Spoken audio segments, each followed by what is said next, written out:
So today I'm going to show you how to activate your brand new Crew debit card. Now we're here on the app on Crew in real time. You can see our banking tab on the left-hand side with the dollar icon is highlighted.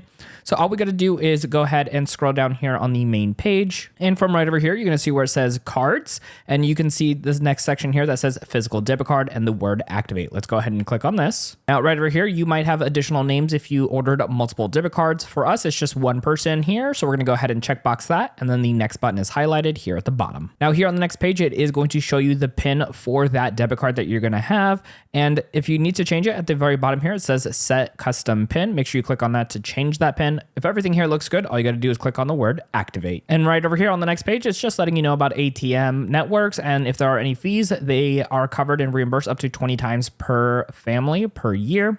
Here at the very bottom, we're going to go ahead and click on Let's Go. Now, once your card has been activated, you're going to see it over here in your cards section. And if you need to activate additional cards, just go ahead and click on this arrow and proceed with the similar process. Now, there is more to show you when it comes to using your Crew account, and we got you covered. Check out our next video right over here on screen to keep on learning.